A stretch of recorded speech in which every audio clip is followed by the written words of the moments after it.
ವಿಷ್ಣು ಜೊತೆ ಲಕ್ಷ್ಮಿ ಇರುವ ದೇವಸ್ಥಾನವನ್ನು ಸಾಕಷ್ಟು ನೋಡಿದ್ದೀರಿ, ಆದರೆ ವಿಷ್ಣು ಒಬ್ಬನೇ ಇರುವ ದೇವಸ್ಥಾನವನ್ನು ನೋಡಿದ್ದೀರಾ? ಅಂತಹ ದೇವಸ್ಥಾನ ಇಲ್ಲಿ ಮಾತ್ರ ಇದೆ. ಅದು ಎಲ್ಲಿ ಅಂತ ಗೊತ್ತಾ? ಮಂಡ್ಯ ಜಿಲ್ಲೆ ಮಳವಳ್ಳಿ ಪಟ್ಟಣ ಕೋಟೆ ಬೀದಿಯಲ್ಲಿರುವ ಸುಮಾರು 650ಕ್ಕೂ ಹೆಚ್ಚು ವರ್ಷದ ಪುರಾತನ ದೇವಾಲಯವಾದ ಶಾಂಗ್ರಪಾಣಿ ದೇವಸ್ಥಾನ. ಭಾರತದಲ್ಲಿ ವಿಷ್ಣು ಒಬ್ಬನೇ ಇರುವ ದೇವಸ್ಥಾನ 2 ಇವೆ, ಒಂದು ಕುಂಭಕೋಣ, ಇನ್ನೊಂದು ಕರ್ನಾಟಕ ರಾಜ್ಯದ ಮಂಡ್ಯ ಜಿಲ್ಲೆ ಮಳವಳ್ಳಿ ಪಟ್ಟಣ. ಕುಂಭಕೋಣದಲ್ಲಿ ವಿಷ್ಣು ದೇವರು ಮಲಗಿದ್ದ ಸ್ಥಿತಿಯಲ್ಲಿ ಇದ್ದರೆ, ಮಳವಳ್ಳಿಯಲ್ಲಿರುವ ಶಾಂಗ್ರಪಾಣಿ ದೇವಸ್ಥಾನದಲ್ಲಿ ವಿಷ್ಣು ದೇವರು ನಿಂತಿರುವ ಸ್ಥಿತಿಯಲ್ಲಿದೆ. ಅದರಲ್ಲೂ ಇಬ್ಬಾಗದ ಕೈಯಲ್ಲಿ ಬಿಲ್ಲು ಹಿಡಿದಿದ್ದು, ಮುಂಭಾಗ ಕೈನಲ್ಲಿ ತ್ರಿಶಂಕು ಚಕ್ರ ಹಿಡಿದಿರುವುದು ವಿಗ್ರಹ. ಹೊಯ್ಸಳರ ಕಾಲದಲ್ಲಿ ಈ ದೇವಸ್ಥಾನವನ್ನು ಕಟ್ಟಿರುವ ಇತಿಹಾಸವಿದೆ. ಆದರೆ ಈ ದೇವಸ್ಥಾನ ಪ್ರಚಲಿತಗೊಳ್ಳದೆ ಇರುವುದು ಶೋಚನೀಯ. ಈ ದೇವಸ್ಥಾನದ ಬಗ್ಗೆ ತಿಳಿದಿರುವ ಕೆಲವೇ ಮಂದಿಗಳು ಈ ದೇವಸ್ಥಾನಕ್ಕೆ ಬರುತ್ತಾರೆ. ಅದು ಮಾರೇಹಳ್ಳಿಯ ಲಕ್ಷ್ಮೀನರಸಿಂಹಸ್ವಾಮಿ ದೇವಸ್ಥಾನಕ್ಕೆ ಬರುವ ಭಕ್ತರು ಬರುತ್ತಾರೆ. ಇದಲ್ಲದೆ ಪ್ರತಿವರ್ಷ ಧನುರ್ಮಾಸದ ವೇಳೆ ಇಲ್ಲಿನ ಭಕ್ತರು ಬೆಳಗಿನ ಜಾವದ ಪೂಜೆಯ ವೇಳೆಗೆ ನೂರಾರು ಭಕ್ತರು ಆಗಮಿಸಿ ಪೂಜೆ ಸಲ್ಲಿಸುತ್ತಾರೆ. ಇನ್ನು ವೈಕುಂಠ ಏಕಾದಶಿ ದಿನದಂದು ಸಾವಿರಾರು ಮಂದಿ ಬರುವುದೂ ಉಂಟು. ಒಟ್ಟಿನಲ್ಲಿ ಹೇಳುವುದಾದರೆ ರಾಜ್ಯದಲ್ಲೇ ಏಕೈಕ ವಿಷ್ಣು ದೇವಸ್ಥಾನ ಮತ್ತಷ್ಟು ಅಭಿವೃದ್ಧಿಯಾಗಬೇಕಾಗಿದೆ.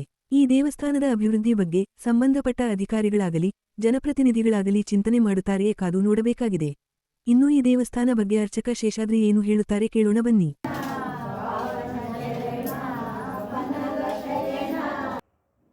ಶಾಂಗ್ರಪಾಣಿ ದೇವಸ್ಥಾನ ಅಂಥೇಳಿ ಪ್ರಸಿದ್ಧವಾಗಿದೆ. ಆದರೆ ಈ ದೇವಸ್ಥಾನ ಇನ್ನೂ ಹೆಚ್ಚು ಪ್ರಾಬಲ್ಯಕ್ಕೆ ಬಂದಿಲ್ಲ. ಕಾರಣ ಹೆಚ್ಚು ಜನಕ್ಕೆ ಇದು ಪರಿಚಿತವಾಗಿಲ್ಲ. ಮಾರೇಹಳ್ಳಿ ಲಕ್ಷ್ಮೀನರಸಿಂಹಸ್ವಾಮಿ ದೇವಸ್ಥಾನಕ್ಕೆ ಬರ್ತಕ್ಕಂಥ ಭಕ್ತರು ಕೆಲವರು ಇಲ್ಲಿ ಬರ್ತಾರೆ, ಕೆಲವರು ಹಾಗೆ ಹೊರಟೋಗ್ತಾ ಇದ್ದಾರೆ. ಆದರೆ ಹೆಚ್ಚಿಗೆ ವಿಚಾರ ಆದರೆ ಬರ್ಬೋದು.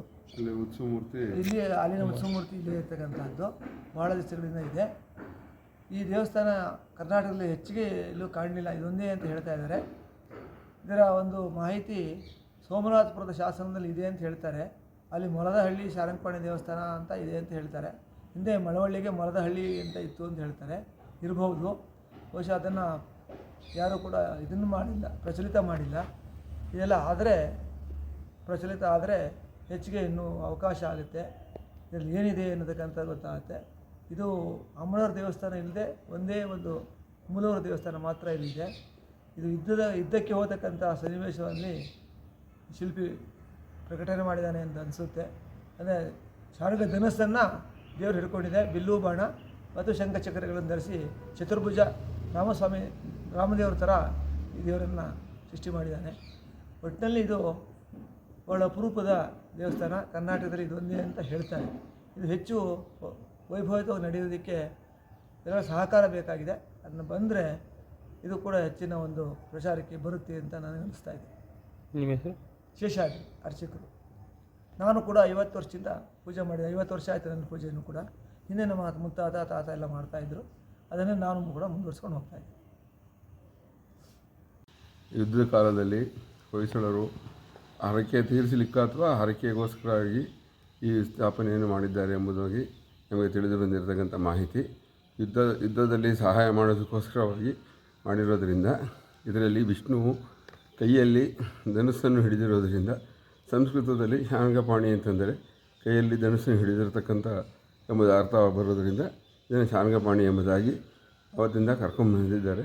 ಈಗ ಆಡುಭಾಷೆಯಲ್ಲಿ ಸಾರಂಗಪಾಣಿ ಅಂತ ಆಗಿದೆ, ಆದರೆ ಅದು ಶಾಂಗ್ರಪಾಣಿ ಅಂತ ಸಂಸ್ಕೃತದಲ್ಲಿ ಹೇಳಲಾಗುತ್ತದೆ.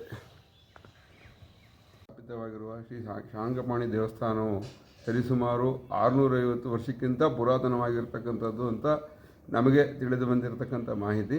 ಹೆಚ್ಚಿನ ಮಾಹಿತಿಯನ್ನು ನಾವು ಕಲೆಕ್ಟ್ ಮಾಡ್ತಾಯಿದ್ದೀವಿ. ಲಭ್ಯವಾದ ಕೂಡಲೇ ಅದನ್ನು ಎಲ್ಲ ಕಡೆಯಲ್ಲೂ ಪ್ರಚಾರ ಮಾಡ್ತೀವಿ. ಮತ್ತು ಈ ದೇವಸ್ಥಾನದಲ್ಲಿ ವಿಷ್ಣುವು ಧನುರ್ಧಾರಿಯಾಗಿ ಸ್ಥಾಪಿತಗೊಂಡಿದ್ದಾನೆ. ನಮಗೆ ತಿಳಿದಿರೋ ಪ್ರಕಾರ ಹೊಯ್ಸಳರು ಸ್ಥಾಪಿಸಿರುವಂಥ ದೇವಸ್ಥಾನ. ಪಾಳೆಗಾರರು ಈ ದೇವಸ್ಥಾನವನ್ನು ಕಟ್ಟಿರುತ್ತಾರೆ ಮತ್ತು ಈ ದೇವಸ್ಥಾನಕ್ಕೆ ಇನ್ನೂ ತುಂಬ ಅಭಿವೃದ್ಧಿ ಆಗಬೇಕಾದಂಥ ಕಾರಣದಲ್ಲಿ ಎಲ್ಲ ಭಕ್ತರಲ್ಲೂ ನಾನು ಹೆಚ್ಚಿನ ರೀತಿಯಲ್ಲಿ ಮನವಿ ಮಾಡಿಕೊಳ್ಳುತ್ತೇನೆ. ಹೆಚ್ಚಿನ ರೀತಿಯಲ್ಲಿ ಬಂದು ದೇವರ ಕೃಪೆಗೆ ಪಾತ್ರರಾಗಿ ಸಹಾಯ ಮಾಡಬೇಕಂತ ಹೇಳಿ ಈ ಮೂಲಕ ನಾನು ಹೇಳಿಕೊಳ್ಳುತ್ತೇನೆ. ಇದು 2 ದೇವಸ್ಥಾನ ಇರುವುದು. ಒಂದು ಕರ್ನಾಟಕದಲ್ಲಿ ಮಳವಳ್ಳಿನಲ್ಲಿ, ಇನ್ನೊಂದು ಕುಂಭಕೋಣಂನಲ್ಲಿ. ಅಲ್ಲಿ ದೇವರು ಮಲಗಿರತಕ್ಕಂಥ ಒಂದು ಭಂಗಿಯಲ್ಲಿ ಇರ್ತಾನೆ, ಇಲ್ಲಿ ನಿಂತಿರ್ತಕ್ಕಂಥ ಭಂಗಿಯಲ್ಲಿ ಇರ್ತಾನೆ. ಇದು ದೇವರಿಗೆ ಎಲ್ಲ ಭಕ್ತರಿಗೆ ಆಶೀರ್ವಾದವನ್ನು ನೀಡುತ್ತಿದ್ದಾನೆ. ನಿಮ್ಮ ಹೆಸರು? ಪ್ರಕಾಶ್, ಸೆಕ್ರೆಟರಿ, ಶಾಂಗ್ರಪಾಣಿ ಸೇವಾ ಸಮಿತಿ, ಮಳವಳ್ಳಿ.